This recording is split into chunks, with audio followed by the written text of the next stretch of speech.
ગુજરાત ન્યૂઝના લોકપ્રિય કાર્યક્રમ વિશેષમાં હું અજયસિંહ આપનું સ્વાગત કરું છું। સમગ્ર દેશની અંદર દિવાળી જેવો માહોલ છે। અયોધ્યાની અંદર રામલલા જ્યારે 22 જાન્યુઆરીએ બિરાજશે ત્યારે દેશની અંદર દરેક હિન્દુઓના હૃદયની અંદર એક 500-600 વર્ષથી જે એક રાહ હતી તે પૂરી થવા જઈ રહી છે। અયોધ્યાની અંદર રામલલા જ્યારે પ્રાણ પ્રતિષ્ઠા થશે ત્યારે દરેક દેશવાસીઓની અંદર એક ખુશીની લહેર છે। ત્યારે આજે ગુજરાત ન્યૂઝના માધ્યમથી હું તમને ગુજરાતના, સૌરાષ્ટ્રના અને સમગ્ર ભારત જેની પર ગર્વ લઈ શકે એકમાત્ર એવું વન છે કે જ્યાં સમગ્ર રામાયણની જે પ્રતિકૃતિઓ છે તેને લઈને એક પ્રકલ્પો તૈયાર કરવામાં આવ્યા છે। રાજકોટની અંદર રામવન છે, મારી પાછળ તમે જે જોઈ રહ્યા છો ત્યાં રામવન છે અને જેની અંદર પૂરેપૂરી રામાયણના અલગ અલગ જે મહત્વના પ્રસંગો છે તેના ચિત્રો ઊભા કરવામાં આવ્યા છે, તેની મૂર્તિઓ ઊભી કરવામાં આવી છે। ત્યારે અયોધ્યાની અંદર રામવન જ્યારે નિર્માણ થઈ રહ્યું છે તેની અનુરૂપ અમે અત્યારે ગુજરાત ન્યૂઝના વિશેષ કાર્યક્રમની અંદર એવી વાતો કરવાના છીએ અને એવા અલગ અલગ પ્રસંગો અને એવી માહિતી તમે તમારા સુધી પહોંચાડવાના છીએ કે તમને જાણીને નવાઈ લાગશે। તો આવો આપણે જાણીએ રાજકોટના રામવન વિશે।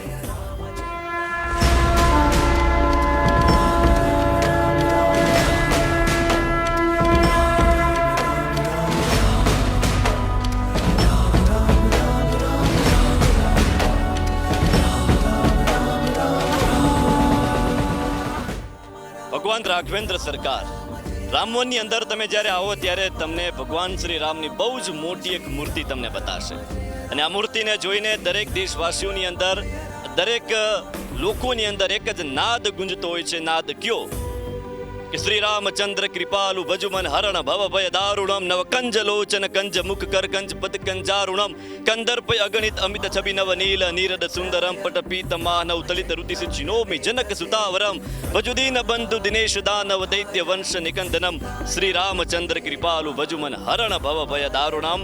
આ નાદ જ્યારે લોકોની અંદર ગુંજી રહ્યો છે શ્રી રામને જોઈને 22 જાન્યુઆરીની જ્યારે લોકો રાહ જોઈ રહ્યા છે ત્યારે ગુજરાત ન્યૂઝના માધ્યમથી ફરીને આપને જણાવવું છે કે દરેક લોકોની અંદર જે ઉત્સાહ છે તેના પ્રતિક રૂપે શ્રી રામ વનની અંદર અમે તમને અલગ અલગ એવા પ્રતિકૃતો છે, અલગ અલગ એવી મૂર્તિઓ છે કે જેના અમે આપને દર્શન કરાવશું। રામ રામ જય રામ રામ શ્રી રામ રામ જય રામ રામ શ્રી રામ રામ જય રામ રામ શ્રી રામ રામ જય રામ રામ રામ રામ જય રામ રામ શ્રી રામ રામ જય રામ રામ શ્રી રામ રામ જય રામ રામ શ્રી રામ રામ જય રામ રામ। એક જ જન્મ્યો જગતમાં કે જેને રામને ઋણી રાખ્યા। અખિલ બ્રહ્માંડના માલિકને, અખિલ બ્રહ્માંડના બાપને જો કોઈ ઋણી રાખી શકે તો કેવલ ને કેવલ હનુમાનજી મહારાજ છે। મારી પાછળ તમે હનુમાનજી મહારાજનું બહુ જ સરસ એક સુંદર ચિત્ર રામચરિતમાનસના એક પ્રસંગનું ચિત્ર છે કે જેમાં જડીબુટી લેવા માટે હનુમાનજી મહારાજ જાય છે। દાસત્વનું ઉત્તમમાં ઉત્તમ કે ઉદાહરણ હોય તો હનુમાનજી મહારાજ છે અને ભક્તિ કોને કહી શકાય, દાસત્વ કોને કહી શકાય, કોઈને સમર્પિત કોને કહી શકાય, એ ઉત્તમમાં ઉત્તમ જો કોઈ ઉદાહરણ હોય તો હનુમાનજી મહારાજ છે। રામવનની અંદર જ્યારે પ્રવેશો ત્યારે આગળ જેમ તમે જશો તેમ અલગ અલગ ઘણા બધા અલગ અલગ સ્કલ્પચર તમને જોવા મળશે। તેમાં એક હનુમાનજી મહારાજનું જે સ્કલ્પચર છે તે જોઈને તમે અભિભૂત થઈ જશો, ભાવ વિભોર થઈ જશો, કારણ કે એવો સુંદર મજાનો જે મેસેજ મારા ને તમારા જીવનમાં ક્યાંક ને ક્યાંક કામ આવશે। કેમ છે 22 જાન્યુઆરીએ જ્યારે અયોધ્યાની અંદર ભગવાન શ્રી રામ અયોધ્યામાં લલ્લા જ્યારે બિરાજશે ત્યારે તેને લઈને જે તૈયારીઓ થઈ રહી છે તેને અનુરૂપ અમે રાજકોટમાં રામવનમાં આવા અલગ અલગ સુંદર દ્રશ્યો આપને બતાવી રહ્યા છીએ।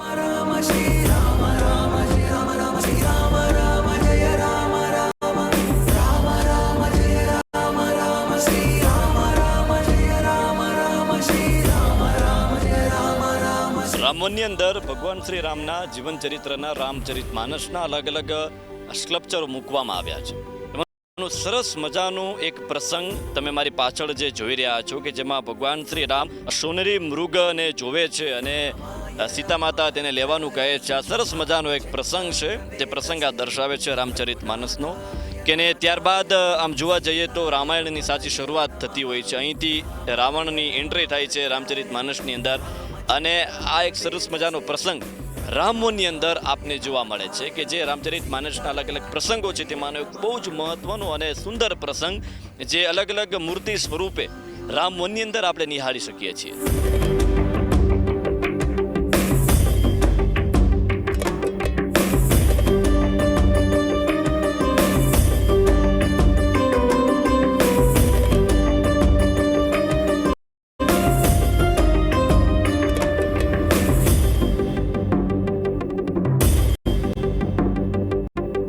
મર્યાદા પુરુષોત્તમ ભગવાન શ્રી રામ. ભગવાન શ્રી રામનું જીવન ચરિત્ર જ્યારે આપણે જોઈએ ત્યારે જીવનમાં હર પલ આપણે કંઈક ને કંઈક નવું એવું શીખવવા મળે છે.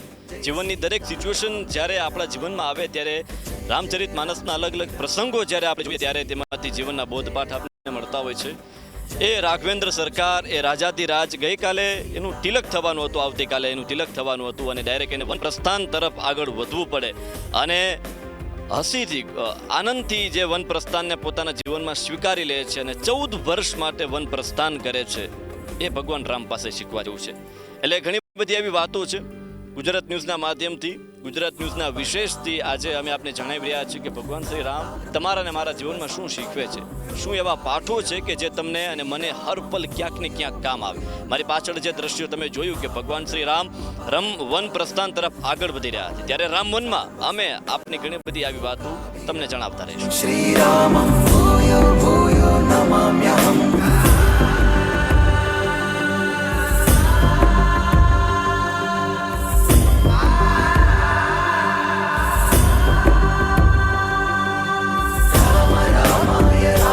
રામચરિત માનસ મને અને તમને શું શીખવે છે કે જીવનમાં ક્યારે કોઈ પણ તકલીફ આવે, જીવનમાં ક્યારે પણ એવો નબળો સમય આવે અને જ્યારે તમે એવું ધારી લ્યો કે આ વસ્તુ આપણે પાર કરવી છે તો ગમે ત્યારે ગમે તે રીતે આપણે તેને પાર કરી શકીએ છીએ.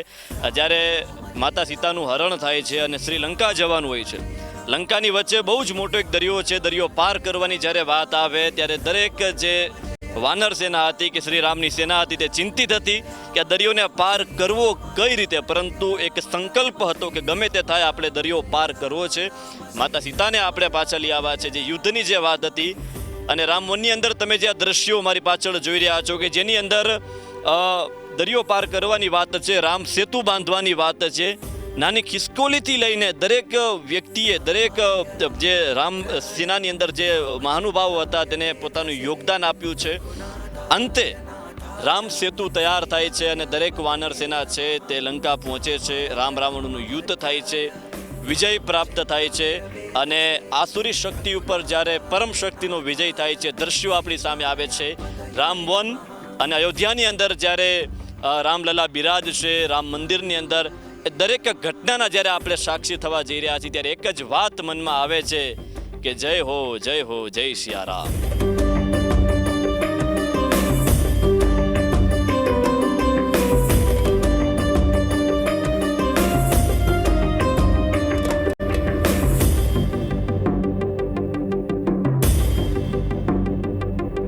ભગવાન શ્રી રામ જ્યારે વનવાસમાં જાય છે, 14 વર્ષ સુધી જ્યારે વનવાસમાં રહે છે, અલગ અલગ રાક્ષસો, અલગ અલગ જે પણ પ્રસંગો બને છે જે મને તમને ખબર છે, ધીરે ધીરે 14 વર્ષ પૂરા કરીને ભગવાન શ્રી રામ જ્યારે રામ રાવણનું યુદ્ધ કરીને જ્યારે ફરી પાછા આવે છે અને જ્યારે રાજ્યાભિષેક થાય છે, રામ રાજ્યની સ્થાપના થાય છે.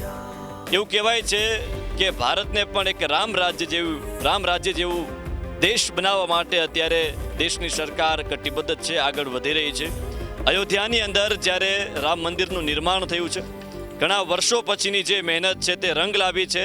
લોકોની જે આસ્થાનું જે પ્રતિકનું જે કેન્દ્ર હતી, જે લોકોનું જે એક કેન્દ્રનું જે જગ્યા હતી, તેમાં 22 જાન્યુઆરીએ ભગવાન શ્રી રામ જ્યારે બિરાજમાન થશે અને મારી પાછળ તમે જે રાજ્યાભિષેકનું જે દ્રશ્ય જોઈ રહ્યો છો, રામ રાજ્ય કેવું હોય, ભારતને આ રીતે જોવાનો એક સંકલ્પ છે કે ભારતની અંદર રામ રાજ્ય ક્યારે થાય, ભારતની અંદર એક એવું સુશાસન ક્યારે થાય કે દરેક લોકો આગળ હોય, ગરીબ કોઈ વ્યક્તિ ન હોય, કઈ રીતે દરેક વ્યક્તિ દેશ માટે કામ આવી શકે, પોતાના સમાજ માટે ને પોતાના પરિવાર માટે ઉન્નતિ તરફ આગળ વધે. આવા એક સંકલ્પ સાથે જ્યારે આપણે રામ દરબાર પૂરેપૂરું જોઈ ત્યારે મનમાં એક એવી આશા અને એવી લાગણીની કિરણ ઉમગતી હોય છે કે આપણા દેશમાં પણ રામ રાજ્ય ફરી એક વખત સ્થાપિત થાય. राम जय राम राम श्री राम राम जय राम राम श्री राम राम जय राम राम.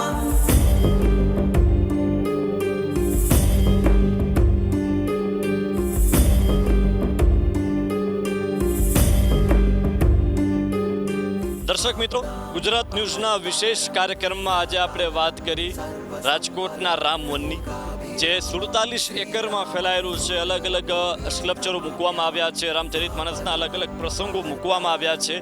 ફેમિલી સાથે, પરિવાર સાથે, નેક્સ્ટ જનરેશન સાથે, નાના બાળકો સાથે આ જગ્યાની મુલાકાત કરવી ખૂબ જરૂરી છે. બહુ જ સરસ મજાનું રાજકોટ મ્યુનિસિપલ કોર્પોરેશન દ્વારા આ મેન્ટેન કરવામાં આવે છે. અને ફરીને હું એક વાત દોહરાવી રહ્યો છું કે 22 તારીખે જ્યારે અયોધ્યાની અંદર ભગવાન શ્રી રામ બિરાજમાન થશે અને અનુરૂપ અમે જે કાર્યક્રમ કરી રહ્યા છીએ ત્યારે રાજકોટમાં દરેક લોકો આ રામ વનની મુલાકાત લે.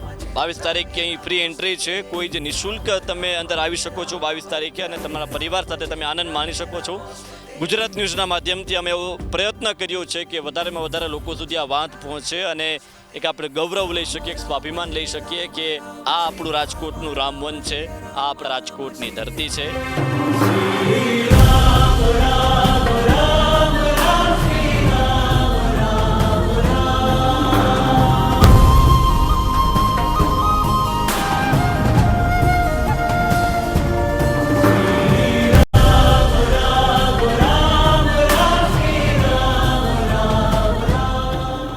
ઘણું મથે માનવી ત્યારે વિઘો માંડ પવાય, પણ રઘુવીર રીજે રાજડા ત્યાં તો નવખંડ લીલો થાય. એની કૃપા શું છે? એ અસ્તિત્વ, એ જે પરમ તત્વ છે એની કૃપા શું છે? સમગ્ર દેશની અંદર બીજી દિવાળી જેવો માહોલ છે. 22 જાન્યુઆરીની આતુરતાથી હવે ઘડિયા ગણાઈ રહ્યા છે ત્યારે અલગ અલગ મહાનુભાવો પાસેથી આપણે એમનો ભાવ વ્યક્ત કરવા, એની શું લાગણી છે તે આપણે જાણવાનું ગુજરાત ન્યૂઝના માધ્યમથી પ્રયત્ન કરી રહ્યા છીએ. મારી સાથે અમારા રાજકોટનું ઘરેણું તો છે જ, પરંતુ સમગ્ર ગુજરાત જેની પર ગૌરવ લઈ શકે એવા સુપ્રસિદ્ધ ભજનીક વિષ્ણુ પ્રસાદ દવેજી મારી સાથે છે કે જે છેલ્લા 53 વર્ષથી આકાશવાણીની અંદર પોતાની ભજન થકી એક ભજનનો જે એ પવિત્ર વારસો છે તેને સાચવી રહ્યા છે. દેશ વિદેશમાં જેને ખૂબ નામના કમાણી છે અને આમ કહી શકાય ને કે પાણી જેવું, એક ચાલતી નદી જેવી, ગંગા જેવું જેનું વિરલ એનું જે અસ્તિત્વ છે એવા વિષ્ણુ પ્રસાદ દવેજી સાથે અત્યારે છું. સૌ પ્રથમ તો સ્વાગત છે આપનું. નમસ્કાર. સૌ પ્રથમ આપણે જાણવાનો પ્રયત્ન કરીશું કે વિષ્ણુ પ્રસાદજી, 22 તારીખ એટલે કે આપણા બધા માટે એક એવો દિવસ છે કે જે સમગ્ર લોકોની અંદર એક સોનાના અક્ષરે લખાશે, સમગ્ર વિશ્વની અંદર, આપણા ખાસ કરીને હિન્દુ લોકો માટે. ત્યારે તમારો શું ભાવ છે રામ મંદિરને લઈને અને તમારો શું પ્રેમ છે? ભારતની આ પવિત્ર ભૂમિમાં ઘણા સમયથી એક વિવાદ આવો ચાલી રહ્યો હતો કે રામ મંદિર બને, રામ મંદિર બને, રામ મંદિર બને. તો એક હિન્દુ તરીકે મને એટલું બધું ગૌરવ થાય છે કે આપણા રામલલ્લા 22મી તારીખે મંદિરમાં પધારી રહ્યા છે તો આખું ભારત નાચશે, આખું ભારત કૂદશે, આખું ગુજરાત ગાંડું થશે. કારણ કે દરેકના મનમાં એમ છે કે અમારો રામ અમારા મંદિરમાં આવી રહ્યો છે. અને મિત્રો, આ સમયે મને કહેવા દો કે મેં એવા પાક મુસ્લિમો જોયા છે કે રાજી છે કે ભાઈ ચાલો, પરમ તત્વ તો એક જ છે. દશરથજીના સુપુત્ર રામ ભગવાને કદાચ જો માનવતાના દર્શન ન કરાવ્યા હોત તો એક સામાન્ય રાજા તરીકે રહેત, પણ એમણે માનવતાના દર્શન કરાવ્યા કે પિતાને પુત્ર સાથે કઈ રીતે રહેવું, પિતાની આજ્ઞાનું પાલન કઈ રીતે કરવું, પોતાની પત્ની સાથે કઈ રીતનો વ્યવહાર કરવો, આખું સમાજ દર્શન રામાયણે આપણને આપ્યું છે. એ રામલલ્લા અત્યારે જ્યારે મંદિરમાં પધારી રહ્યા છે ત્યારે એક હિન્દુના સંતાન તરીકે કોને આનંદ ન હોય. દિવાળી જેવો માહોલ સર્જાવાનો છે અને લોકોના હૈયા નાચી રહ્યા છે. ગામે ગામની અંદર ધ્વજાઓ ફરકશે, ગામે ગામની અંદર આનંદ મંગલ, ઢોળ મંગળ ગવાશે અને ઢોલ નગારા વાગશે. મિત્રો, આ સમયે એક હિન્દુના સંતાન તરીકે આપણે પણ નાચવાનું છે, કૂદવાનું છે. મિત્રો, રામ ભગવાને પોતાના પિતાની આજ્ઞાનું પાલન કર્યું. આજે સમય એવો આવ્યો છે, કળિયુગનો પ્રભાવ કયો કે કાળ કે માયાનું રાજ કયો, શેઢાહારું ભાઈ ભાઈ લડે છે. ત્યારે રામાયણની અંદર રામ ભગવાને બહુ સરળતાપૂર્વક ગાદી ભરતજીને આપી દીધી. કે મારો ભાઈ રાજા બને એમાં હું રાજી છું. આ ઈ દેશ છે. તો ભરતજી જ્યારે મોસાળાથી આવ્યા ત્યારે કીધું કે આ બધું શું છે, કેમ બધા નીચા જોઈ જાઓ છો, હું તો હજી હાલ્યો આવું છું બહારથી. અને કે ભાઈ કઈ માતાએ આ વચન માગ્યા છે બે, તો એ કઈ માતા પાસે ગયા. માએ બધું કીધું કે બધું સારું થઈ ગયું છે, 14 વર્ષ સુધી તારે ચિંતા જ નથી કોઈ પણ પ્રકારની. આમ જો રાઘવનમાં અને તું રાજા છો કે માં તારે પેટે મેં જન્મ લીધો છે, નહીંતર તને કટાર મારું. આ મંથરાએ તારી બુદ્ધિ બગાડી છે, ચોટલો પકડીને મંથરાને પછાડી છે. મિત્રો, આવું બધું આપણે જે પ્રસંગો તો આપ બધા જાણો જ છો, પણ મંથરા જેટલી ચોપાઈ બોલી છે રામાયણમાં, એટલી ચોપાઈને જો અલગ કરવામાં આવે અને એની એક પુસ્તિકા છપાવવામાં આવે તો સમૂહ કુટુંબમાં તકરાર કઈ રીતે થઈ શકે એના ઉપર કોઈ પીએચડી થઈ શકે. એટલે આ રામલલ્લાનો જે ઉત્સવ છે એ ઉત્સવમાં જે રામ ભગવાને ત્યાગ કરીને 14 વર્ષ સુધી વનમાં ગાળ્યા, અને વનની અંદર પણ એણે બધાનો સહકાર લીધો, બધાનો સાથ લીધો. તો અત્યારે આ કાર્ય માટે જે લોકો નિમિત્ત બન્યા છે ને એને કોટી કોટી વંદન કરવાની આપણને ઈચ્છા થાય કે વાહ ભાઈ વાહ, આજે ભારતની ભૂમિ આમ એકદમ એકદમ આનંદમાં છે, એકદમ આનંદમાં છે. હૈયું દળાશે. સંતો તો પહોંચી ગયા છે બધા, કેટલા બધા, ગાડીઓ બંધ થઈ ગઈ છે, હવે અયોધ્યામાં પ્રવેશ નહીં કરી શકાય. ત્યારે આપણું દિલ રાજી થાય કે આપણે આપણા ઘરમાં આપણે રામલલ્લાનો ફોટો રાખીને આરતી પૂજન કરશું. તો શબરીને પણ રામ ભગવાને સાથે રાખ્યા. હવે શબરી તો ભીલની જ્ઞાતિની હતી, જેને 70 વર્ષ સુધી રસ્તાઓ વાળી ચોળીને રાખ્યા, પાણીના ગોળા ભરીને રાખ્યા. તારે આંગણે રામ આવશે, અને રામ આવ્યા ત્યારે શું થયું? એક કવિએ બહુ સરસ ભજન લખ્યું છે. રામા રામા રટતે રટતે બીત જાય ઉમરિયા, રામા રામા રટતે રટતે बीत जाए उमरिया, रघुकुल नंदन कब आओगे दासी की झूपड़िया, राम राम रटते रटते बीत जाए उमरिया. આખી જિંદગી શબરીએ પ્રતીક્ષા કરી ભગવાનની, અને આપણે પણ ઘણી બધી પ્રતીક્ષા પછી પણ રામલલ્લાજીના મંદિરમાં દર્શન કરશું. તો મને આવો એક અંતરથી ઉમળકો થાય છે. ભજનિક તરીકેની મારી યાત્રા 53 વર્ષની છે, અને એમાં મેં જે ભજનો ગાયા એમાં રામજીને ખૂબ યાદ કર્યા, ઘણીવાર આંખોમાં આંસુ પડાવ્યા. તો આ ભજનનો જે અમર વારસો છે એ બધા અમે ભજનિકો સાચવીએ છીએ, લોકો સુધી પહોંચાડીએ છીએ. ટપાલ દેવા આવે ત્યારે તમે કોઈ દી એમ કહેતા નથી નાયો છો કે નહીં, કારણ કે તમારે ટપાલીથી મતલબ નથી, પણ ટપાલ કોણે લખી છે? આ ગંગા સતીની ટપાલ છે, આ મીરાની ટપાલ છે, આ કબીરની ટપાલ છે. કોઈ જાગો એમ પોકારી અને આપણા સંતોએ કીધું છે, અને એક જબરજસ્ત સંદેશો આ સંતોએ આપણને આપ્યો છે. એમાં પછી કબીર, રવિ, ભાણ, ખીમ, ત્રિકમ, મોરા, રખો, ગંગા સતી અને પાનબાઈ, આ બધાના ભજનોમાં આ રામનો પણ મહિમા અને આત્મ રામનો પણ મહિમા છે. અને એ મહિમા નું એક જ્વલંત જ્યોત 22મી જાન્યુઆરીએ પ્રગટવાની છે. ત્યારે સમગ્ર હિન્દુસ્તાનની અંદર એક દિવાળીનો માહોલ થશે, ફટાકડા ફૂટશે અને કંઈક ફૂલઝડીઓ ઉડશે, અને બધા આનંદ મંગલ કરવાના છે. હું પણ મારા હૃદયનો ભાવ વ્યક્ત કરી રહ્યો છું કે આ સમયે આપણે હિન્દુના સંતાન તરીકે ઘરમાં પણ રામ જ્યોતની પૂજા કરીએ. વિષ્ણુ પ્રસાદજી, વાત કરવામાં આવે તો ક્યાંક ને ક્યાંક લોકોની અંદર એક એવી આશા છે કે ભારતની અંદર પણ રામ રાજ્ય સ્થપાય, ભારત અખંડ ભારત બને અને રામ રાજ્ય સ્થપાય. ત્યારે અયોધ્યામાં તો રામલલા બિરાજશે જ, પરંતુ લોકોની અંદર એવી નીતિમત્તા શું હોવી જોઈએ, સુશાસન કયા પ્રકારનું હોવું જોઈએ, તમારો ભાવ શું છે અને લોકોને શું સંદેશો આપશો? આપણા ભારતના ઘણા બધા સંતોએ રામકથાઓ દ્વારા એક એવો જબરજસ્ત સંદેશો આપણા ઘર સુધી પહોંચાડ્યો છે, અને એ સંદેશામાં આપણને જગાડવા જ એણે કોશિશ કરી છે. જેમ અગરબત્તી સૂતી હોય તો 1 ફૂટની જગ્યા રોકે, પણ એ અગરબત્તીને પ્રગટાવો તો લતો રોકાઈ જાય. આપણે પૂછવું પડે કે આ સુગંધ આવે છે, તમે અગરબત્તી કઈ વાપરો છો? એમ મર્યાદા પુરુષોત્તમ રામ ભગવાન એણે આપણને જીવન કેમ જીવવું એ શીખવાડ્યું છે. અને હવે તો પરમાત્મા સ્વયં રામજી ભગવાન મંદિરમાં બિરાજી રહ્યા છે, ત્યારે આપણા અંતરમાં પણ એ બિરાજી રહ્યા છે. બરાબર, આ દેહ દેવળ છે ને આત્માથી વડો બીજો કોઈ દેવ નથી, પણ રામ ભગવાન બહાર બિરાજશે તો કદાચ આપણો આત્મરામ પણ જાગી જશે. તો આવા હરિગુરુ સંતો જે આપણને જગાડી રહ્યા છે એ જગાડવાનું જ કામ કરે છે, અને જે જગાડે ને એ જ સાચા સંતો છે. તો મારું કહેવાનો ભાવ એ છે કે રામાયણ જેવો એક મહાન ગ્રંથ આપણને તુલસીદાસજી મહાત્માએ આપ્યો છે.